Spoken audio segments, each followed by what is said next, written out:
এবার কি সংসদেও তৃণমূল কংগ্রেসের ঘর ছারখার হওয়ার পথে?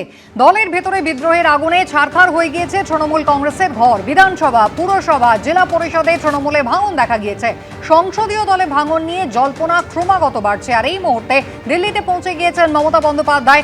রাজধানীতে আজকে ইন্ডিজোটের বৈঠক রয়েছে, সেখানে মমতা বন্দ্যোপাধ্যায়, অভিষেক বন্দ্যোপাধ্যায় যোগ দেবেন। অভিষেক বন্দ্যোপাধ্যায় শনিবারই পৌঁছে গিয়েছেন রাজধানীতে। রাজ্য রাজনীতিতে কার্যত অপ্রাসঙ্গিক মমতা বন্দ্যোপাধ্যায়ের চেষ্টা কি তাহলে ইন্ডিজোটের হাত ধরে প্রাসঙ্গিক হওয়া? দিল্লিতে ইন্ডিজোটের বৈঠকের দিনই কি তাহলে তৃণমূলের সাংসদদের দিক থেকে ধাক্কা আসতে পারে? এরই মধ্যে তৃণমূলের সংসদীয় দলে ভাঙনের সম্ভাবনায় কার্যত শিলমোহর দিয়ে দিয়েছেন সাংসদ সুখেন্দু শেখর রায়।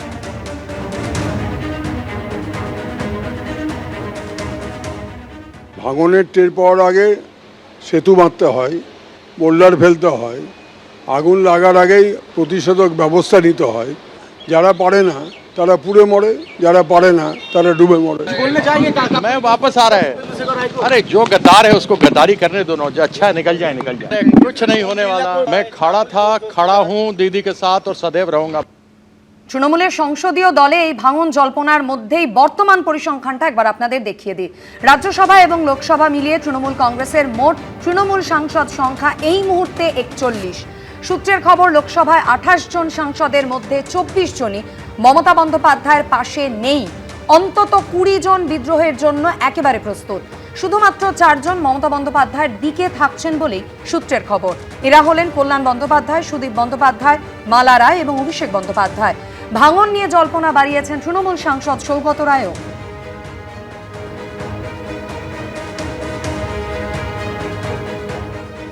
বিজেপির থেকেও একটা অপারেশন লোটাস চালানো হচ্ছে এমপি ভাঙিয়ে নেবার, সেটা দেখা যায়।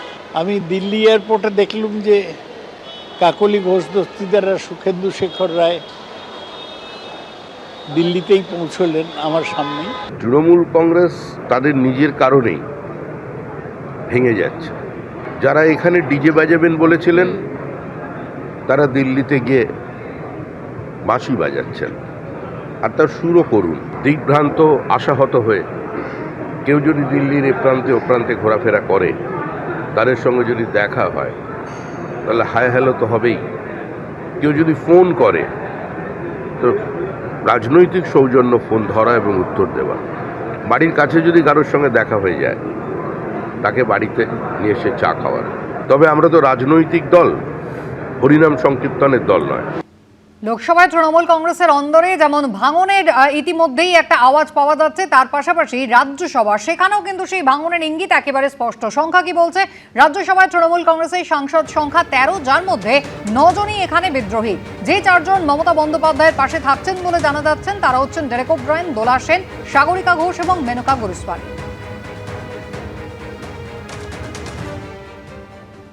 বহু পুরনো সাংসদ, সম্মানীয় সাংসদ, তারাও মুখ খুলছেন, তারাও বিষয়টাকে সামনে নিয়ে আসছেন, তুলে ধরছেন। তো আমার সেটা দেখে মনে হয়েছে যে সেখানেও নিশ্চয়ই কোনো ডেভেলপমেন্ট হচ্ছে।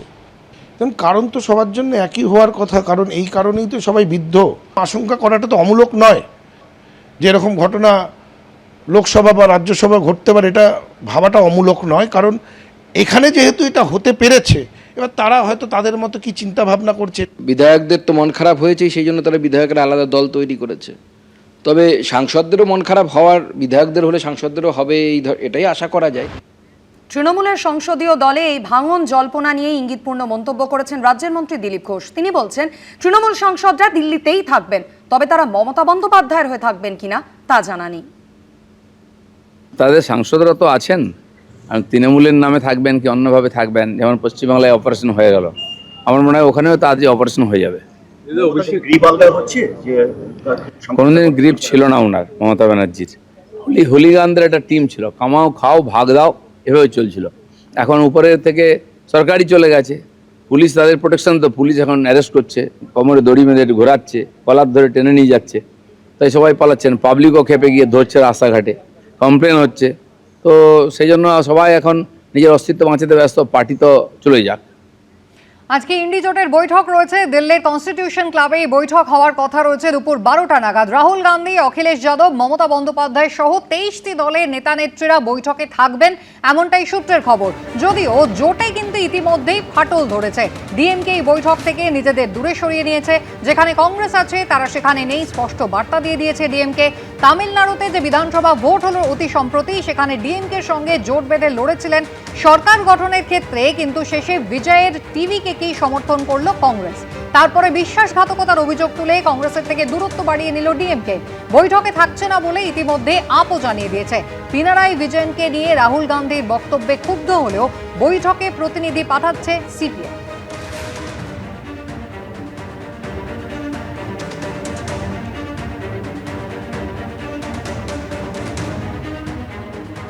আর ইন্ডি জোটের এই বৈঠক নিয়েও কটাক্ষ করেছেন রাজ্যের মন্ত্রী দিলীপ ঘোষ। তিনি বলছেন ইন্ডি জোটটা আদৌ আছে কিনা তা দেখতেই দিল্লি গেছেন মমতা বন্দ্যোপাধ্যায়। ইন্ডি জোটটা কোথায় আছে এটা খোঁজ করতে গেছেন, আদৌ আছে কিনা। যখন ওনারা ডাকতেন মমতা ব্যানার্জিকে, উনি যেতেন না, সময় ছিল না। এখন উনি গেছেন, জানি না কার সময় আছে ওনার সঙ্গে দেখা করার। এসব গল্প অনেক হয়ে গেছে। ককরোচ পার্টি এসে গেছে। কিছু আছে লোক যারা এরকম ঘুরে বেড়ায়, চালচুলো নাই, তারা কোনো না কোনো একটা জায়গায় ঢুকে পড়ে। এইভাবে আপ পার্টি তৈরি হয়েছিল, এভাবে টিএমসি তৈরি হয়েছিল, সব বিসর্জন হয়ে যাচ্ছে। নতুন একটা প্ল্যাটফর্ম খোঁজা হচ্ছে, কোনো একটা নাম নিয়ে আসবে, কিন্তু জনতা এদেরকে বুঝে গেছে। তৃণমূল কংগ্রেসের বিপদ এখন চতুর্দিক দিয়ে। একদিকে সংসদীয় দল আদৌ অক্ষত কি থাকবে তা নিয়ে প্রশ্ন রয়েছে। নম্বর কিন্তু বলছে সেই সম্ভাবনা খুবই কম। অন্যদিকে ইতিমধ্যেই পরিষদীয় দলে ভাঙন ধরেছে। আপনারা জানেন 80 জনের মধ্যে থেকে 58 জন ইতিমধ্যেই স্বাক্ষর করে তারা আসল তৃণমূল বলে বেরিয়ে গিয়েছেন। আনঅফিসিয়ালি এখনো 60 জন। ঋতব্রত বন্দ্যোপাধ্যায় আগেই দাবি করেছেন, তাহলে মমতা বন্দ্যোপাধ্যায়রাতে অবশিষ্ট রয়েছেন 20 জন। কিন্তু তাতেও কি এবার ভাঙন ধরবে? সংখ্যার নিরিখে নিজেদের আসল তৃণমূল বলেই গত সপ্তাহে ঋতব্রত বন্দ্যোপাধ্যায়, সন্দীপন সাহারা দাবি করেছেন। এবার জল্পনা বাড়াচ্ছেন তৃণমূল থেকে বহিষ্কৃত বিধায়ক সন্দীপন সাহা। তিনি বলছেন এর বাকি 20 জনের মধ্যে আরো অনেকেই কিন্তু তাদের সঙ্গে যোগাযোগ করতে শুরু করেছেন। যে 58 জন সই করেছিল তার বাইরে অনেক বিধায়ক যোগাযোগে আছে। 31 তারিখ যখন মিটিং ডাকা হয়েছিল কালীঘাটে 20 জন পৌঁছেছিল। আর 5 তারিখ যেই মিটিং ডাকা হয়েছে সেখানে 8 জন বিধায়ক পৌঁছেছে। এর থেকেই বিষয়টা পরিষ্কার হয়ে যাচ্ছে যে আগামী দিন যেই বিধায়করা এই 58 জনের মধ্যে নেই, তারা কোন দিকে যেতে চলেছে।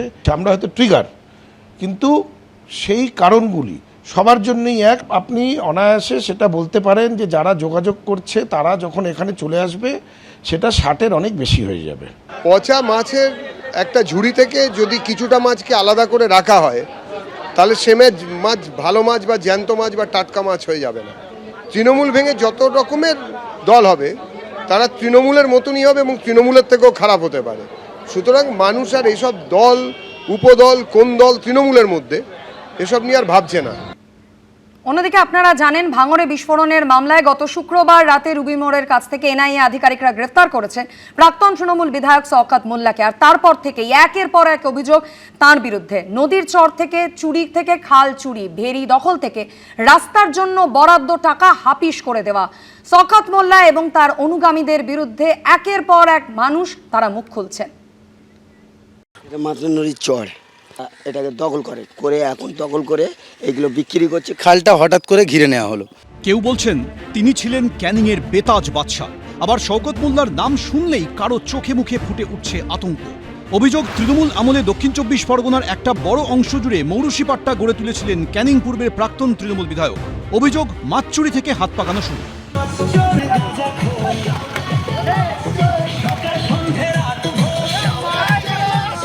তারপর খাল চুরি, ভেরি চুরি, নদীর চর চুরি থেকে রাস্তা চুরি। একের পর এক কুকীর্তির পাহাড় গড়েছেন ক্যানিং পূর্বের প্রাক্তন তৃণমূল বিধায়ক শওকত মোল্লা। মাতলা নদীর চর এক প্রকার চুরি করে সেখানে বানানো হয়েছিল রিসর্ট, সেখানে বানানো হচ্ছিল হোটেল, এমনটাই অভিযোগ সামনে এসেছিল মৌখালী গ্রামে। শওকত মোল্লার বিরুদ্ধে অভিযোগ করছেন যে তার সাগরের থেকে আরম্ভ করে অনুগামীদের দিয়ে একেবারে মাতলা নদীর সঙ্গে সংযুক্ত যে খাল, সেরকমই একটি খালের পাড়ে দাঁড়িয়ে রয়েছে। যে এই খালটা হঠাৎ করে ঘিরে নেওয়া হলো, নেপথ্যে শওকত মোল্লার অনুগামীরা, ওনারা এই খালটাকে দখল করলো। খাল চুরি, চাষের জন্য যে মানুষের জল লাগে সে জল পর্যন্ত নিতে পারতো না এই খাল থেকে। এর আগে শওকত মোল্লা ও তার পরিবারের বিরুদ্ধে উঠেছে নদীর চর চুরি করে রেস্তোরাঁ হোটেল তৈরির অভিযোগ। এবার সামনে এলো তার আরও কীর্তি। মাতলা নদীর নদীর চর দখল করে সেখানে শুধুমাত্র রেস্টুরেন্ট বা হোটেলই নয়, তার সঙ্গে সঙ্গে ছোট ছোট এই ধরনের ঘর বানানো হয়েছে। এটা মাতলা নদীর চর, এটাকে দখল করে এখন দখল করে এইগুলো বিক্রি করছে 10 লাখ 5 লাখ এরমভাবে নিয়ে শওকতের বউ শহরবানু ও নিজে এইগুলো বিক্রি করে, হ্যাঁ, সব কয়েক হাজার হাজার বিঘা এইভাবে ওরা নিয়ে করে খাচ্ছে। সরাসরি যুবরাজের সঙ্গে এনার কানেকশন। এই ফিশারির টাকা লক্ষ লক্ষ টাকা, কোটি কোটি টাকা বার্ষিক টাকা তোলা যেত, খাজনা যেত অভিষেক ব্যানার্জির ঘরে, এবং সেটা শওকত মোল্লার মাধ্যমে যেত। সাধারণ মানুষকে কিভাবে ধমকে চমকে শওকত বাহিনী তাদের জমি নিজেদের দখলে নিত, উঠে এসেছে সেই অভিযোগও। ঠিক যে জায়গায় আমরা দাঁড়িয়ে রয়েছি, সামনে এই যে বড় বাড়ি দেখা যাচ্ছে, এই বাড়িটি হচ্ছে শওকত মোল্লার বাড়ি। বাড়ির ঠিক পিছনের এই যে অংশ দেখা যাচ্ছে জলাশয়, এবং পাশে এখানে একটি খাল ছিল, যে খালটি সম্পূর্ণভাবে এখন মাটি দেওয়া হয়েছে বা সম্পূর্ণভাবে ঘিরে দেওয়া হয়েছে, এবং একটি জমিও অংশও ছিল, সেটাও ঘিরে দেওয়া হয়েছে। যাদের জায়গা তারা জানাচ্ছেন এই অংশটা সম্পূর্ণভাবে এইভাবে বেড়া দিয়ে ঘিরে রাখা হয়েছে এবং শওকত মোল্লা এটি দখল করে নিয়েছে। আপনাদের জায়গা ছিল? হ্যাঁ হ্যাঁ, এটা আমাদের জায়গা। কোনটা কোনটা? শওকত মোল্লা বউ বানু এইটা মানে খাল কেটে এই ধান জমি কেটে বাস্ত করেছে, দখল করে নিয়েছে, জোর করে দখল করে নিয়েছে। এই বোর্ডটা আজ 2 বছর ধরে লাগিয়ে রেখেছে, রাস্তা হয়নি, টাকা অ্যালাউড হয়ে গেছে। কে নিল? কে নিয়েছে এটা আমরা বলতে পারবো না, শওকত মোল্লাই কন্ট্রোল করতো। কোথাও জমি দখল তো কোথাও দোকানঘর দখলের অভিযোগ। অনেক জায়গা দখল হয়েছে। কে করেছে? ওই ভেতরে পার্টি অফিস আছে। শুক্রবার রাতে এনআইএর হাতে গ্রেফতার হয়েছেন শওকত মোল্লা। বেআইনিভাবে নদী ভরাট করে ক্যাফে তৈরির অভিযোগে শওকতের ছেলের কাছেও পৌঁছেছে প্রশাসনের নোটিশ। 18 জুনের মধ্যে এসডিও অফিসে হাজির হতে বলা হয়েছে ইমরান মোল্লাকে। আবির দত্ত, এবিপি আনন্দ। তৃণমূলের সংসদীয় দলে ভাঙনের সম্ভাবনায় কার্যত শিলমোহর দিলেন দলের বর্ষিয়ান তৃণমূল সাংসদ সুখেন্দু শেখর রায়। বললেন, ভাঙন যখন শুরু হয় সেই ভাঙনটা সর্বগ্রাসী হয়। শ্রমিক ভট্টাচার্য এদিন বলেন, যারা ডিজে বাজাবেন বলেছিলেন তারা বাঁশি বাজাচ্ছেন, তাও আবার করুণ সুরে। যখন ধোঁয়া ওঠে আগুন তো নিশ্চয়ই আছে। ভাঙন যখন শুরু হয় সেই ভাঙনটা সর্বগ্রাসী হয়। আগুন যখন লাগে আগুনটা সর্বগ্রাসী হয়। দলের এই বিদ্রোহের আগুনে ঝাড়খাড় তৃণমূলের ঘর। বিধানসভা, পুরসভা, জেলা পরিষদের পর এবার সংসদেও তৃণমূলের ভাঙন স্রেফ সময়ের অপেক্ষা। ইন্ডি জোটের বৈঠকে যোগ দিতে রবিবার দিল্লি গেলেন মমতা বন্দ্যোপাধ্যায়, আর সেদিনই তৃণমূলের সংসদীয় দলে ভাঙনের সম্ভাবনায় কার্যত শিলমোহর দিলেন দলের বর্ষিয়ান সাংসদ সুখেন্দু শেখর রায়। ভাঙনের টের পাওয়ার আগে সেতু বাঁধতে হয়, বোল্ডার ফেলতে হয়, আগুন লাগার আগেই প্রতিষেধক ব্যবস্থা নিতে হয়। যারা পারে না তারা পুড়ে মরে, যারা পারে না তারা ডুবে মরে। मैं वापस आ रहा है। अरे जो गद्दार है उसको गद्दारी करने दो, जो अच्छा है निकल जाए निकल जाए। कुछ नहीं होने वाला। मैं खड़ा था, खड़ा हूँ दीदी के साथ और सदैव रहूंगा। জল্পনা বাড়িয়েছেন তৃণমূল সাংসদ সৌগত রায়। বিজেপির থেকেও একটা অপারেশন লোটাস চালানো হচ্ছে এমপি ভাঙিয়ে নেবার, সেটা দেখা যায়। আমি দিল্লি এয়ারপোর্টে দেখলুম যে কাকলি ঘোষ দস্তিদাররা সুখেন্দু শেখর রায় দিল্লিতেই পৌঁছলেন আমার সামনেই। লোকসভা ও রাজ্যসভা মিলিয়ে তৃণমূলের বর্তমান সাংসদ সংখ্যা 41। সূত্রের খবর, লোকসভায় 28 জন সাংসদের মধ্যে 24 জনই মমতা বন্দ্যোপাধ্যায়ের পাশে নেই। অন্তত 20 জন বিদ্রোহের জন্য একেবারে প্রস্তুত। শুধুমাত্র 4 জন মমতা বন্দ্যোপাধ্যায়ের দিকে থাকছেন বলে সূত্রের খবর। এরা হলেন কল্যাণ বন্দ্যোপাধ্যায়, সুদীপ বন্দ্যোপাধ্যায়, মালা রায় ও অভিষেক বন্দ্যোপাধ্যায়, যার বিরুদ্ধে বিদ্রোহীদের অধিকাংশের ক্ষোভ। তৃণমূল কংগ্রেস তাদের নিজের কারণেই ভেঙে যাচ্ছে।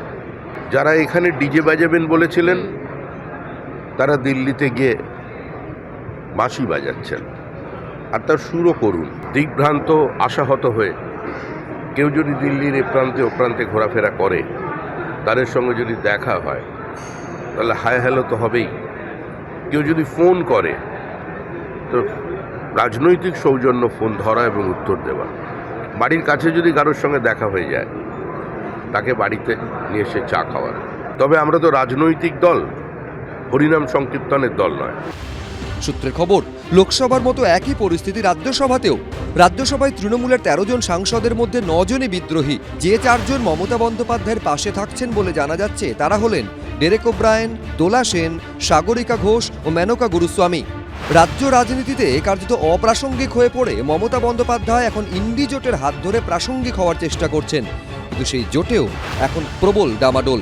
সোমবার দিল্লিতে ইন্ডি জোটের বৈঠকের দিনই কি সাংসদদের দিক থেকে বড়সড় ধাক্কা আসতে চলেছে মমতা বন্দ্যোপাধ্যায়ের জন্য?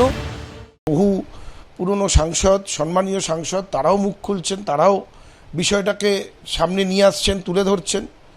তো আমার সেটা দেখে মনে হয়েছে যে সেখানেও নিশ্চয়ই কোনো ডেভেলপমেন্ট হচ্ছে। কারণ তো সবার জন্য একই হওয়ার কথা, কারণ এই কারণেই তো সবাই বিদ্ধ। আশঙ্কা করাটা তো অমূলক নয় যে এরকম ঘটনা লোকসভা বা রাজ্যসভা ঘটতে পারে, এটা ভাবাটা অমূলক নয়। কারণ এখানে যেহেতু এটা হতে পেরেছে, এবার তারা হয়তো তাদের মতো কি চিন্তা ভাবনা করছে। বিধায়কদের তো মন খারাপ হয়েছে, সেই জন্য তারা বিধায়কেরা আলাদা দল তৈরি করেছে। তবে সাংসদদেরও মন খারাপ হওয়ার, বিধায়কদের হলে সাংসদদেরও হবে, এটাই আশা করা যায়। বিধানসভা পুরসভার রাশ হাত থেকে বেরিয়ে গেছে। সংসদীয় দলের ওপর মমতা বন্দ্যোপাধ্যায়ের নিয়ন্ত্রণও কি সপ্তাহের শুরুর দিনই শেষ হয়ে যাবে? অপেক্ষা সেটাই দেখার। সত্যজিৎ বৈদ্য, শিবাশিস মৌলিক, অনির্বাণ বিশ্বাস, এবিপি আনন্দ। এবিপি আনন্দ, এগিয়ে থাকে, এগিয়ে রাখে।